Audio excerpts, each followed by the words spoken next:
Okay, thank you very much. This is Ocean Nexus webinar. I think this is the 14th, if I'm not too wrong. And we do this webinar every month. This is hosted by the Ocean Nexus. Ocean Nexus is a network of the researchers and the practitioners who devote their research and their work to develop ocean equity. And ocean equity could be a very contested terms, but what we see is how we define ocean equity is define ocean equity as a social justice in the sea. So we consider the social injustice happening on the land is also happening in the ocean.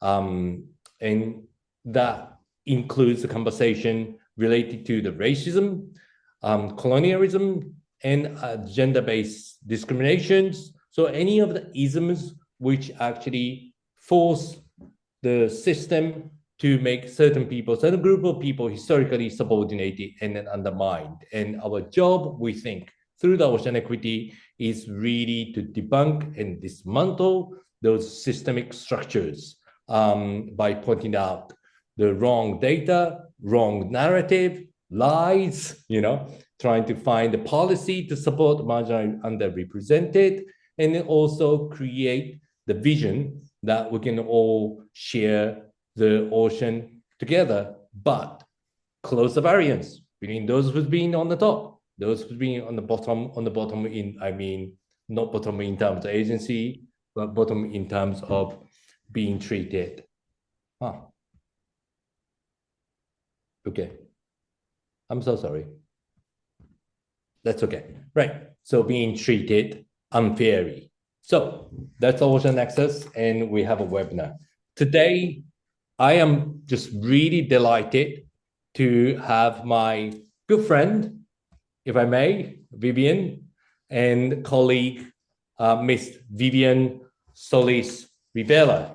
Vivienne Solís Rivera, we met, and you can read all the biographies. It's just amazing biographies that she's been working for biodiversity conservation, and then also support for the human rights approach for small-scale fisheries for 30 years, and in very much cross-scale setting, working with the local people, bringing the voices to the international, making international people to be aware of what's going on in the local. And she founded Cope Solidar in Costa Rica, and both leading and being associate, encouraging all the people to engage the voice of the small-scale fishers.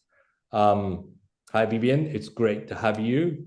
Hello, thank you, Joshi. Yeah. I have to acknowledge my good colleague, Lina Saberda, who's in University of Magdalena in Colombia, who introduced me to Vivienne. I worked with Lina, and Lina told me, Yosh, if you're going to work in with equity and small-scale fisheries, you got to meet Vivienne.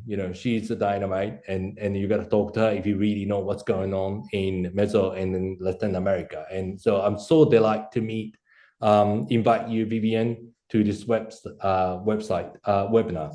And so Vivienne, can you just tell us a little bit about yourself? How did you get into this world of marine conservation and small-scale fisheries?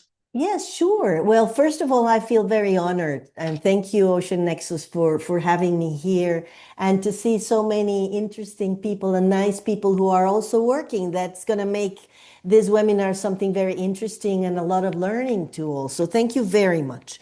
I worked for a long time in IUCN in the Mesoamerican office, and I got really tired of narratives that never really reach the truth, and we found that in the area of biodiversity, when Costa Rica wanted to have a law for biodiversity, and we're talking about all this just and equitable distribution of benefits coming out of genetic material, and when Costa Rica wanted to have this law to regulate that, these international organizations got really anxious, because it was coming to a real stop, right? Control.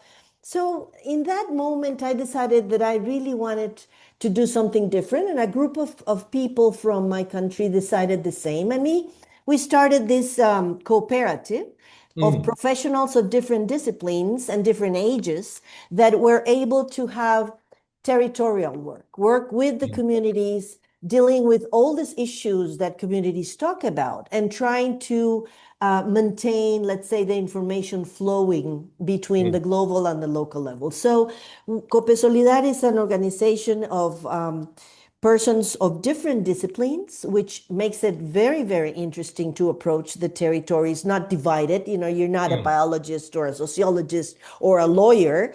You are coming here to support an idea.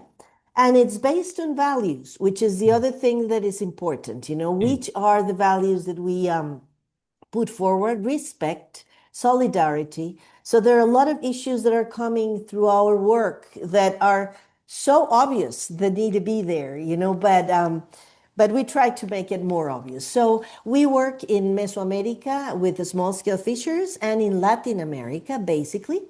And we have, as you said, got in touch with international fora, trying to bring their ideas and thoughts there.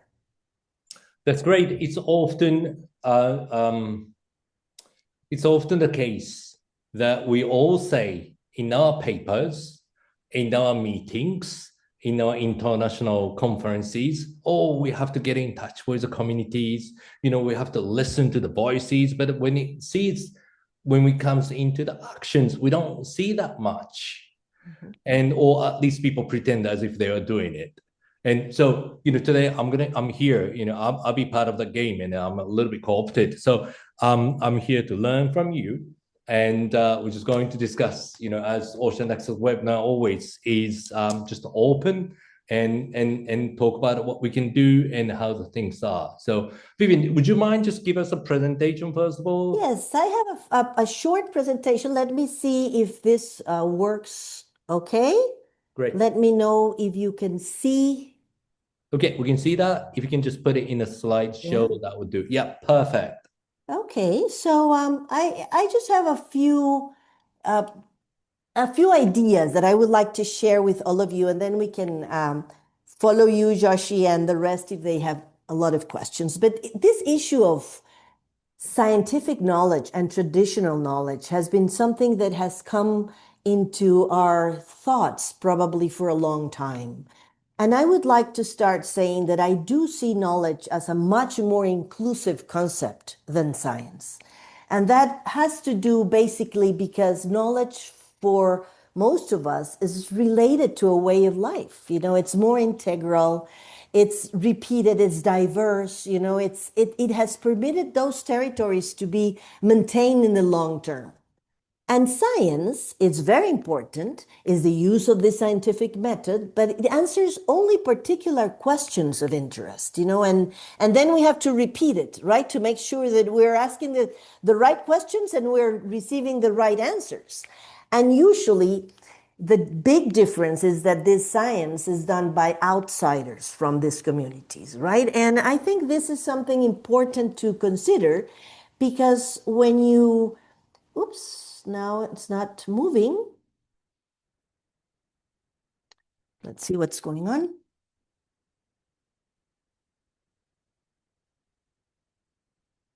I don't know why it's not moving.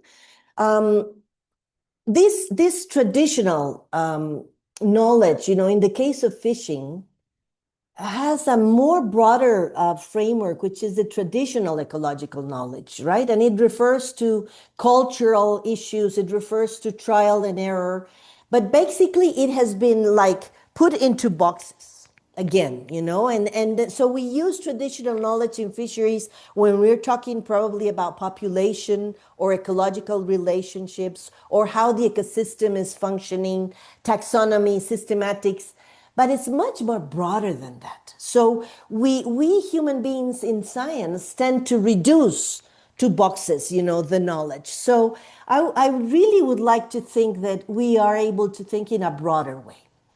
As usual, understanding these issues fairly, the situation needs a change in power. And what we see there, you know, in Spanish is this Spanish guy saying, dear sirs of the ethnic minorities, and it's very clear first that they're not minorities, and that there's some change in the narrative that needs to be done. And what we are seeing, a lot of us, some of the ones that are here, is that this situation has not changed at the international level. If you go to any international discussion, to any academic or scientific forum, that it's talking about the ocean, the ones that are lacking, the ones that are outside that forum are usually those that have this knowledge, right? The small-scale fisheries have a very, very low percentage of participation still in these discussions that relate to their livelihoods and relate to their ecosystems. So we have tried to do two things. The first is to try to bring them or support them to come to the international agenda. And that is a big effort from civil society, because this means that we need to prepare these persons to go into these spaces that sometimes are not very friendly, not only language, but also the way in which, governments and civil society is divided, in how hard it is to speak in this fora. So we have tried to bring them in, and it has resulted in some key aspects. For example, there are some new things that are coming, like this Ocean Sustainable Platform, IPOS. And there, in those meetings, we met with these groups, that are dealing with new ideas. And there was a case study that was done in Costa Rica with the support of IPOS to consider the issue of traditional knowledge and how this knowledge could be used together with science for improving the information on the ocean. And by the first time in Costa Rica, we had a meeting in one of the Caribbean communities of small-scale fishers with representatives of the universities and the state organizations to meet with small-scale fishers. And the results of this, which I think soon will be put into the chat, is the Barra del Colorado Declaration, where the fishers basically said, what are the things that we need? What are the things that we would like to be heard about from the academic and the scientific people to consider our knowledge? And there were pretty basic things. I was very surprised because Costa Rica has so much information, so much research done, but the scientists had never sat down with a bigger group of fishers to listen to this. And they mentioned very basic things: visibility and recognition, that they are there in the territories, the recognition of the connection they have with the sea, the need to consider their rights and their participation, ensure inclusion in research decisions, the recognition of their knowledge, their traditional knowledge, but also of their diversity. Very important here. Return information to the communities and policies, and knowledge generation. And basically what they said is, we honestly need a protocol of ethic and behavior that supports a human rights-based approach in science. And they say we feel they extract your knowledge. First, they never come back. The studies never come back. And then the policy never takes into consideration what we said. So we really think that we need to work and move ahead into some kind of protocol that will regulate how these relationships are going to happen. So we have tried to keep moving into promoting these dialogues between academic and SSF sectors. And we hope that with the University of Rhode Island and Oceans Nexus, we can keep going on this, and have spaces for discussing these issues face to face, promote the recognition, value, and generation of knowledge. I mean, we are seeing how this knowledge is being reduced. We want more of this knowledge to occur. And that needs a change of behavior and relationship with the small-scale fisher. Involve this knowledge into conservation policies and co-management. Use that knowledge, in a way, and also recognize the diversity of this knowledge in youth, in women. So this is basically what we want, to be able to have this knowledge placed into the benefits of the ocean and the well-being of the people. And this is very simple to say, but very hard to obtain and to do. So those are my ideas, Josh. So let's see what else can we learn and talk about. Thank you so much, Vivienne. It's very straightforward. And I could really see that you really have to start from somewhere. And, it's almost like telling us that all the effort that you are making, taking a fisherman, prepare them, and present them in the international fora, or telling the people in international fora to actually do what they're supposed to do. This is not supposed to be an extra effort. And it's not supposed to be nuances. This is what they're supposed to do, Because if we just flip it, and if we go somewhere and do our own research and then tell them what the knowledge we actually collected, it's just a simple courtesy to tell them what we are doing. And then those courtesies are really broken. And it's part of the colonial legacy. But here, what I really want to kind of like came to my notice was when you said there's just two things you said which stick to my mind. One is territory, and the other one is the boxes. And, according to some of the decolonized thinkers like Fanon, or even somebody who's talking about knowledge, like Foucault, very, very North Hemisphere, so it's not really great. But what they are saying is when the colonized or colonists will come, first thing they're going to do, they take a land. They take the territory. They're going to have the place in their own control. And in some ways, both conservation or potentially the fisheries management haven't really left the mindset yet, haven't really recognized that something has been done. And so we really need to change this, So the concern that you have about territory, but not as a place, but as really the people's connection, I think is enormously important. Obviously, it has to maintain to the policy. Yeah. Yeah, Josh. And I think very, very few changes had happened from the conservation side, for example, and also development to really make sure that small-scale fishers can have access to tenure and access to marine tenure, to both land tenure and marine tenure. In the case of Costa Rica, is so obvious, because almost 8 from 10, every 10 small-scale fishers do not have access to the sea. They're non-formal. They don't have a permit for fishing. That means they are criminals in their own lands, they're in their own seas. So when we come with these great ideas about conservation or development, they are the first to have to go out because they don't have the land and they don't have the permit to go and do a decent work. So I think more effort and more resources need to be placed in tenure, specifically marine tenure for these communities, and then cases where this is linked to social justice, and how, unless we're able to have a human rights approach to this territorial perspective, they're never going to be able to change this situation that they're living in high vulnerability, because we are moving them, placing them in this vulnerable situation.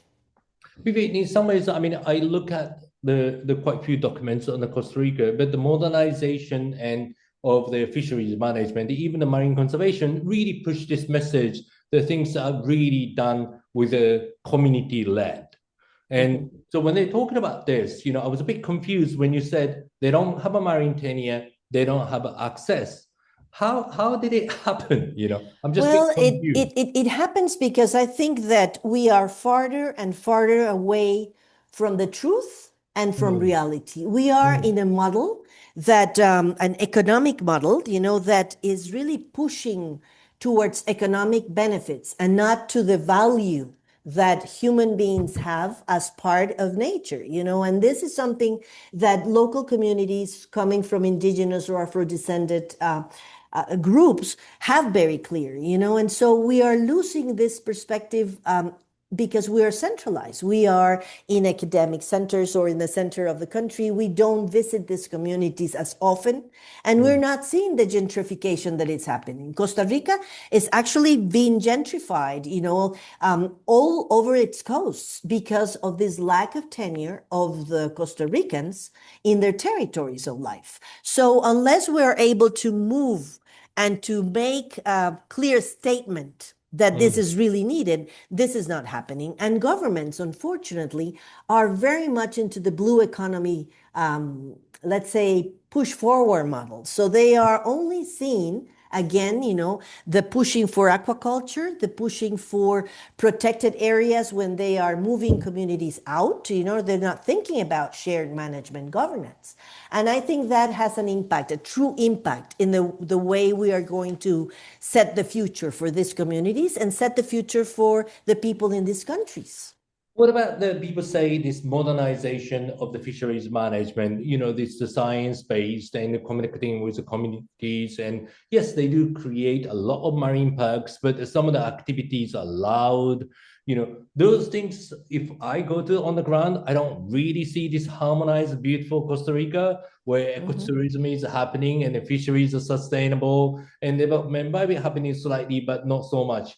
That's not really the reality that I could expect to see.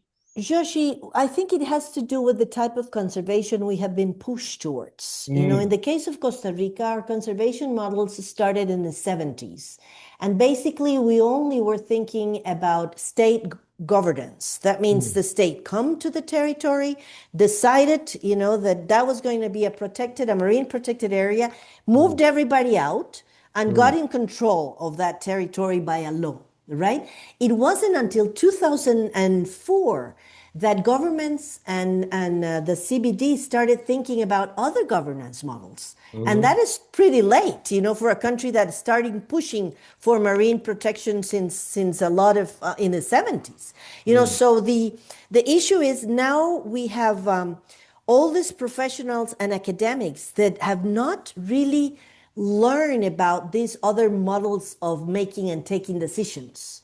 And for example, the small-scale fishers worldwide are pushing towards more share-managed governance models, where they can actually take decisions together with the government about their territories. But we have very few of these examples. Maybe the locally managed areas, the marine responsible areas in Costa Rica, maybe in Colombia also some particular, but there's a few examples, compared to what we should have at this moment if we would like types of conservation that could be inclusive of the communities that are, taking care of those resources now. When you look at the catch of Costa Rica, looking at, Caribbean side and the Pacific side, and there's just so much industrial fishing going on. So mainly my understanding, shrimp and maybe mixed fisheries. And, those one could, if I can be a devil's advocate, will come in and say like, look, because we really took a control over this fisheries management and centralized, and somehow we could actually manage those fishing, which has been overfished. And we can push down the industrial fisheries to protect those coastal communities. Would you consider, those centralized management has worked for the industrial fisheries and somehow gave us, I'm so sorry, I didn't tell you about this question, but I'm just, No, I think it's a very interesting question. First, I think that this is what makes it very hard to deal with the whole issue. For example, in Costa Rica, an artisanal fisher can be a small-scale fisher, a middle, or an advance. And basically, an advance is longliner, right? And then we have semi-industrial. We don't have industrial fishing in Costa Rica, only semi-industrial. Right. But the political people talk about artisanal fishers, and they're dealing with the highest level of fishing. They never work with the small-scale fishers because they're non-formal. So they don't count. They don't see them in the economics of the country. See?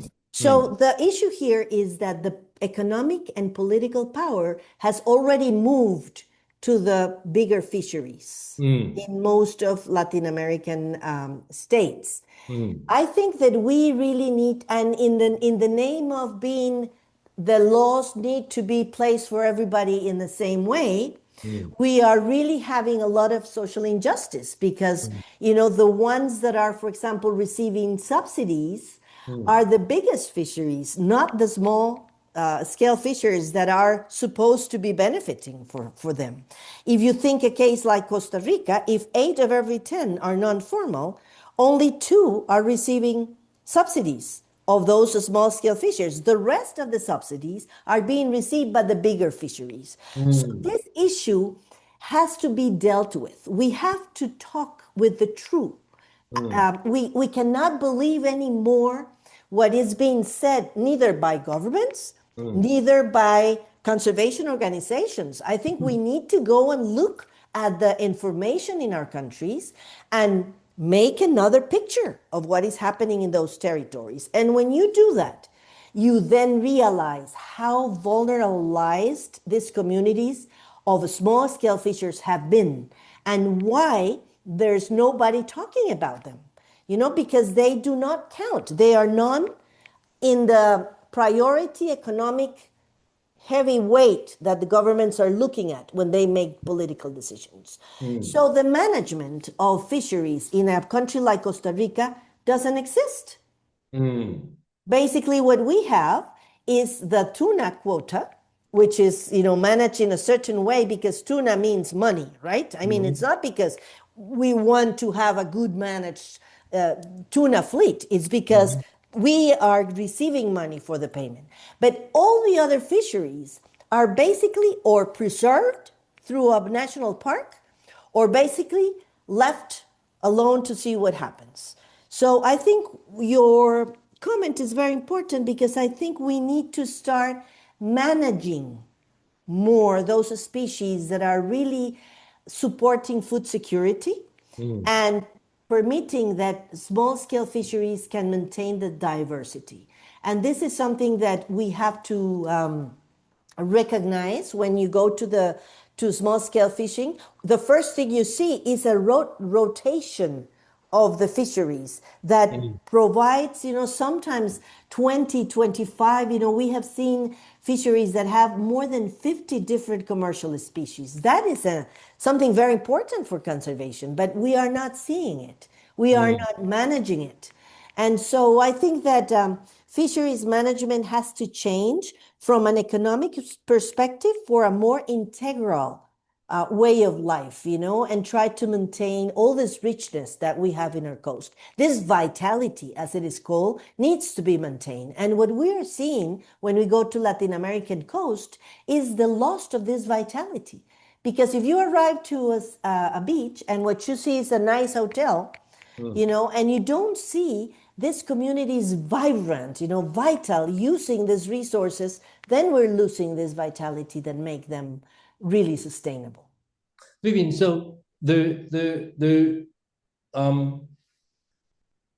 recently there was a paper like last year about hidden harvest. I think Bastro et al. Was writing it, and the few papers even advocating small-scale fisheries guideline. And often I hear this importance of the recognition, which I believe itself is really, valuable. But at the same time, recognition only wouldn't really do anything, but sometimes even have the risk for the misrecognition. And, one of the issues that I see is this need of the data. So you just said we have so many species and we need to recognize it and we understand, but yet there's burden of management or burden of the provided data. It actually goes to small-scale fisheries. And at the same time, like you said, would we actually change the central government policy? I doubt it, So, the work that you do is bring those fishers and speak up in place like a Congress or international meeting is vitally important. But, Yes. Yes, Joshi, I think one of the things that we need to know, and we probably all know, is that there's not a single common response to all small-scale fisheries. That means small-scale fisheries are very diverse. And they need specific considerations according to culture and to identities. And this makes it not an easy group to work with, you know. But what we have seen is that there are some common issues that all of them are facing. And they don't necessarily have to do with the management of the species they're using, but they have to do with the possibilities to have decent and formal work, you know, of what they do, of this way of life, you know, education, health.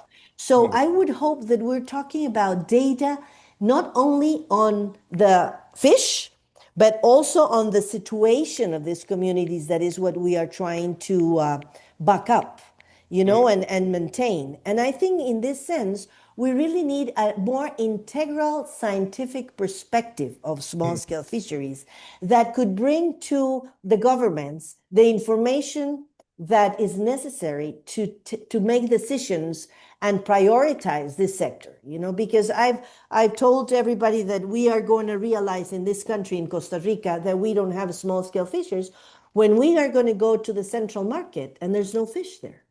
And then we're going to say, oh my God, how are we going to receive, you know, the fish? Well, they're gone. You know, there's no way that the bigger fleets that are even taking the fish somewhere else are going to be able to feed our communities and people. So I think that we do need to start thinking about these common structural problems and try to find solutions to this.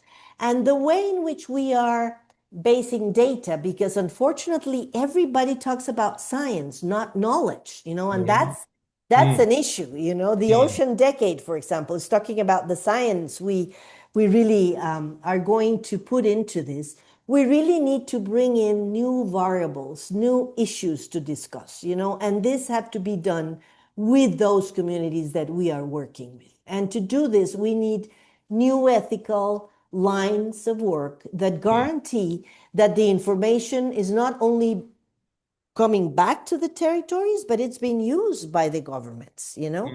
But it seems like all these structural problems that they are facing are not good enough. You know, we were seeing in the latest days a national park that wants to be done in the Caribbean side of Costa Rica. It's an afrodescendent community. And the afrodescendants said, they haven't asked us about this, you know, and it has all the scientific proof that you need to do a marine protected area. But they didn't know that was going to happen. So they basically said, well, no, this is our life, you know, so we don't want this protected area. And if you want that protected area, come back, start from zero, and let's start discussing about it together. And I think more and more we're going to see that, you know. So it's not just to have the science, but the right information and knowledge to be able to answer the questions that we are having in these territories, you know. Are we able to maintain food security? Are we able to have people happy? You know, because fisheries also make people happy. You know, a lot of fisher women have told us, I leave all my problems in there. You know, I come back softer home, you know. We want that too, you know, not only the money coming to the houses, but also this wellness that we need to talk more about in this society. Do you know, Vivienne, there's always sort of like two narratives, you know, from what I don't really hear the other side, but, you know, there's always two narratives. One is, you know what, well, they can't catch anything. It's they're overfished. You know, habitat has been broken. There's so much illegal fishers, and there's so much destructive fishing, and they really cannot catch anymore. You know, so really need to just reduce their harvest and protect their fisheries. That's one side of the narrative. And then the other side of the narrative, it's really that we are actually being deprived. A lot of schemes, both fisheries management and marine conservation, has been depossessing those territories by putting kind of like an extra layer of the governance and the institutions, which doesn't really belong to the community itself. And so it's just really two of those. Yes. You know, the former one of oh, the state of the ocean coastal is dire. Do you actually see that in the Costa Rica? So do you see this urgency of we need to reduce habit, we have to protect those things, we have to keep our coastal environment or marine environment resilient? And Well, one of the things that is interesting to see is that small scale fishing communities have so many problems to deal with that climate change or reduction of fishing in a certain period of time is only a small part of their worries. It's not like in our case, right, that we are worried about the planet, and how this is going to function, because we have the global perspective of what is going on. In their context, if one species reduces their capacity, they move to another and try to live, in that other space. So I think that this issue of urgency is something that we need to bring into reality bottom up. That means, again, with a truthful consultation, what are the key issues that are happening? And this is like when the environmental organization said there's no more youth that wants to fish.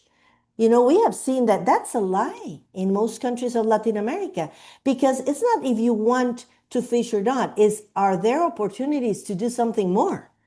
Because at the end, you end up fishing. So why not doing this activity in a decent way with conditions that guarantee that you can do a sustainable and responsible fishing? And recognize not as somebody that is doing harm, but as somebody that is very positive to your society, doing a dignified work. And these, Joshi, I'm very ashamed to say that we are full of narco traffic. We are full of narco traffic in my country. So this is a recent, criminal actions that are happening in the territories of good people that have come to complicate small-scale fisheries even more, because then we have to have a very speed way in which we can really dignify the right work for all these communities not to fall into something that we don't want them to be.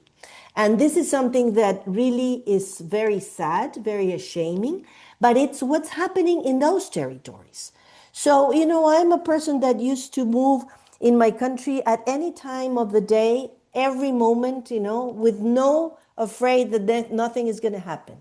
That is being reduced quite a bit because now we have this criminal persons and action happening in our territory. So this is something that we need to start thinking as part of the reality. And unless we stop thinking that these are idealism areas and we need concrete solutions to the problems they're facing, we're not going to be able to talk about small-scale fishing for the future, which is really sad.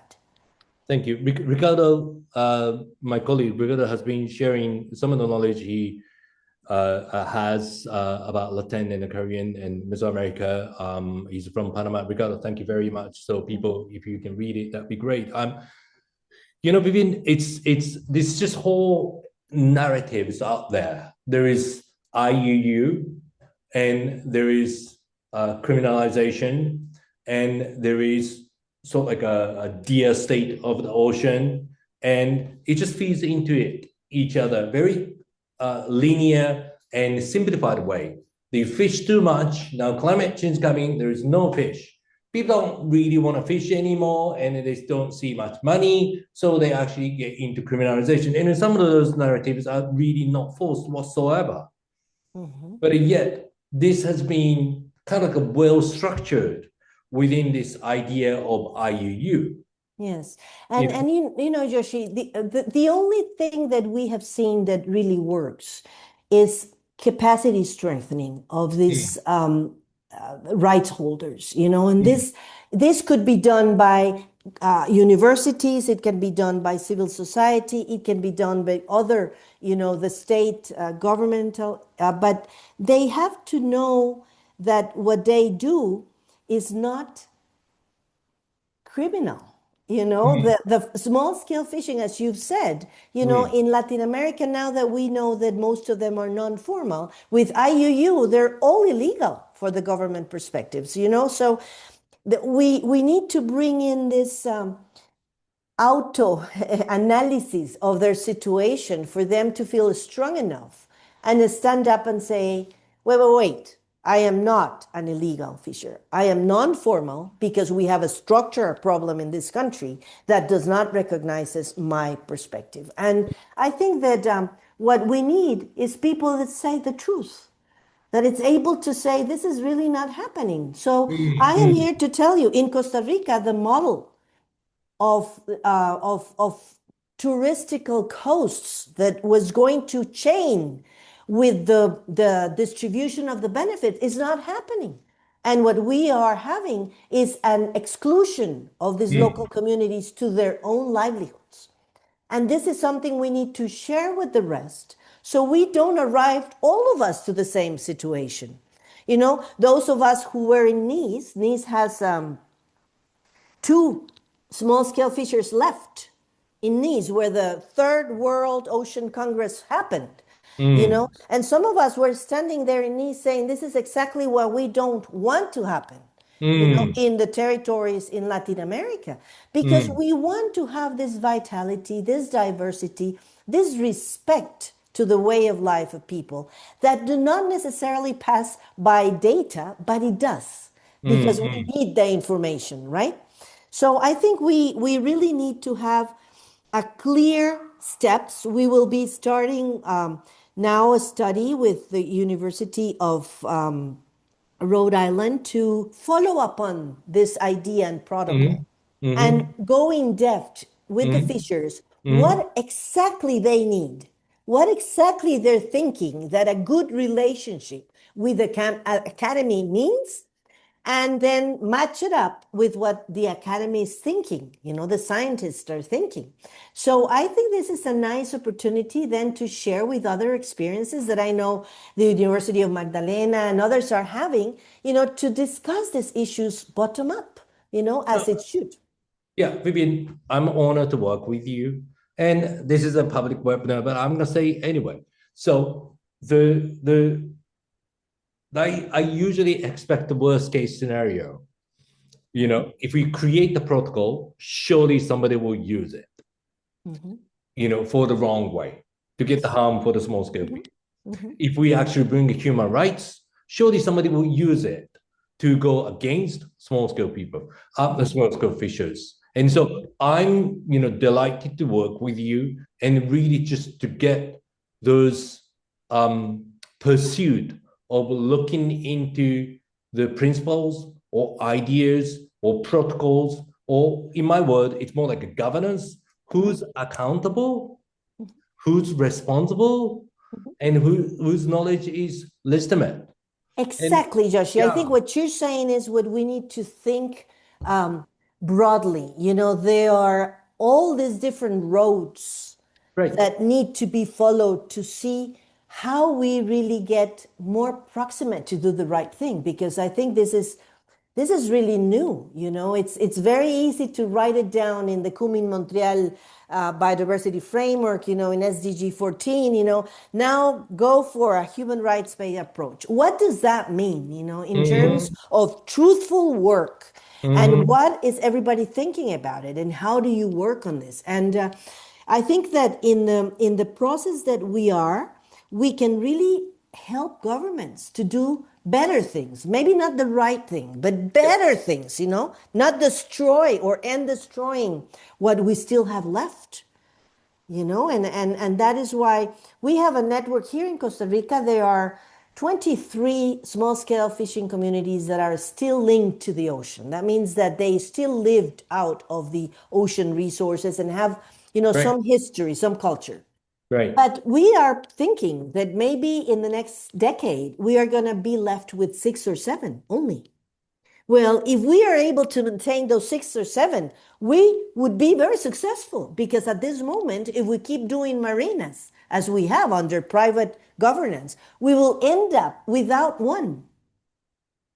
So we really need to work all these roads to the same goal to be able to stop the amazing changes that we are having in our coastal areas without justice and without really equitable distribution of benefits. Absolutely agree. And then that's what academics for. So we got to be thinking more deeply and carefully about it. Now, I'm just going to move. We got like two wonderful questions from Omar. Hi, Omar. Thank you very much for question, or Dr. Sanchez. So Vivienne, can you actually read those? So if you go to Q&A, you can see it. But basically what Omar is asking is, so him and his colleague, Omar, I mean, I suppose your gender is he. So we are currently exploring ways to move recognition equity beyond the inclusion of local knowledge toward understanding how epistemic authority is actually negotiated during scientific practices. In that context, we are considering reflexivity not only as a responsibility of the researcher, but and evaluate scientific progress. And we are interested whether reflexivity more observable and could help us understand recognition equity.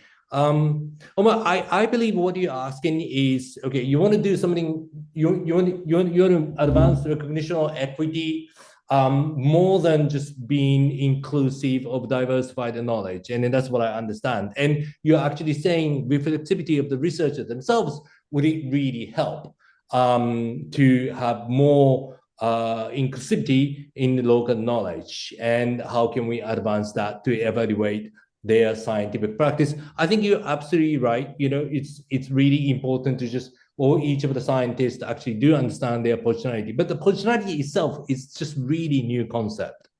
In some ways, it's not new. It's not new. I'm getting wrong.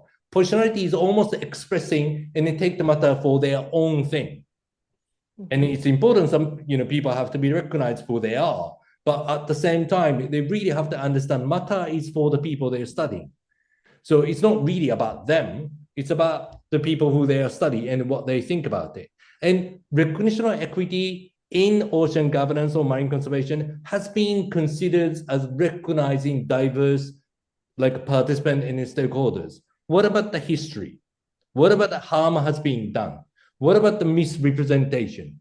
And what about the risk of misrecognition? Those are the things that's being talked in critical environmental justice by many people. But unfortunately, in ocean thing, particularly when people take recognitional equity, distributional equity, and procedural equity, none of those conversations, which is being done in environmental justice or critical environmental justice, has been understood or put on the table, because they all think we just have to tick the box and move forward without the recognition. Yeah, Josh, So that really is a problem. Yeah. I thank you for the question. I'm just thinking, I think we need to really start asking new questions and unboxing the knowledge, Right. because that would be the only way. And I think there are some good examples, I'm thinking again in Colombia, Lina Saavedra with the work that they're doing on justice issues, unboxing that knowledge, not only to think about specific fishing management, but other things, that these communities might be interested in. And it also depends on this history, what has happened, If a community like in Costa Rica has burned the Ministry of Environment house or office, 3 times before we reach. And we reach this community to start studying, and we bring the Ministry of Environment people in the first meeting. We're not going to be communicating, right? Because we have lost all this history. We have to have this history as part of the research we will be doing. And this is something that needs to be changed. Things do not start in communities when we arrive. Things started much before.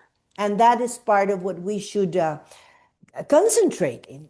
How has this people and fishers have fight for their rights before we arrived? And what are the key issues that they need to be supportive of? In the case of Costa Rica, for example, environmental organizations, we don't have any more licenses provided to small-scale fishing because the environmental organizations passed a constitutional vote that said without the research, knowing how much biomass we have in the sea, there's no more licenses provided. But we're providing licenses to sport fishing because it's economically Right. right. There you go. So, but the issue here is why not doing the research that is needed? And there's so much other research that is being done. So I think that coming Because back sports to fishery has been supported. exactly. It makes money. Exactly, exactly. And they have licenses, they are formal, they are not criminal. So it's something that we really need to rethink in terms of justice, but also in terms of capacities. I think the universities have to really be open to new questions and new issues that are coming, not only climate change, but also, social issues that are of interest to these communities. Vivienne, we talked a little bit about this indigeneity and the indigenous group, and Omar, related to your question, the recognition equity. Well, it's not really equity per se, but recognition process itself has actually caused some of the disintegration of local communities. In Costa Rica, Vivienne, you told me there's an indigenous group, there's Afro-Caribbean group, and there's a local communities. Right? So how does recognition from the central government is being working? Yeah, this is very interesting because if you go at the global level, there's now a very big push that indigenous communities have particular rights gained that the other communities do not have. No. And but the issue here, is besides what the international groups are saying, what is the situation in the territories? And these communities are usually working together for the use of these resources because all of them have the problem of the structural problems that we have talked about. So all of them need to work together to really confront, the opposition or the situations that are happening to be strong enough. So at this moment, we totally disagree that indigenous fisher folks need to work separately from Afro-descendant and from local communities. We think that the participatory marine spatial planning has to consider them all, and we need to work with them all to be able to maintain healthy and vital those environments that provide their life. And surely there will be some pushback saying there's the importance of the considering indigeneity, there's a history of it, and then we all know that, we recognize that complication. Well, it's not really complicated, it's a history itself. If this is a thing, if one person or if the researcher or if the community intervention is working in one place, they should know the history. That's right. And if you learn about it and you know who are the community, who are not, what are the marginalization that has happened before, what needs to be recognized. And that's connecting to your second question. To me, that's a community-based conservation. But Vivienne, has that community-based conservation happening in Costa Rica really to just understand, is there any good example in Costa Rica that you see? Obviously, your organization is doing it. Okay. No, I think that this is a very key question. There's in the sea, in the ocean, there's none. There's none. The most close to this idea is the marine responsible fishing areas. It's a shared governance model where the communities ask the government, the fishing communities ask the government to recognize their small scale fishing marine territory. But what has happened? The government left. The fishers are alone managing their territories now with no co. There's no co with who, right? So basically, the issue here is how power is distributed, because the government is talking about the marine responsible fishing areas everywhere in the international fora, right? The Costa Rican government. But in the true reality, they have 20 years of not arriving to these communities any longer, not talking to the small scale fishers, and they have been resilient to these conditions. They're there, they're still working, they're fishing, they're maintaining their livelihoods. But without the support of the government, and with a very strong push from the conservation communities to move into conservation, which is actually what leaves them out of the picture, right? Because they don't have any formality. So this truthful reality, I am tempted to say that we must go back to the field, Joshi. We need to bring back the people to see what is happening and to see the truth. And if we are really humans that want a planet that it's really working, we need to start saying the truth. So Right. Costa Rica has to say that these models had a good start because share management governance is a good way of dealing with the issue, but the government did not back that up. And now we're trying to pass a law because, see, these marine responsible fishing areas were a decree. Now we're trying to pass a law to push the government to do the responsibility that it has in complying with this. But sometimes that's the work of civil society. We need to, push strongly on the things that are not being complied with. And that's our job. Vivienne, it's been delight, and I love Cope Solidad.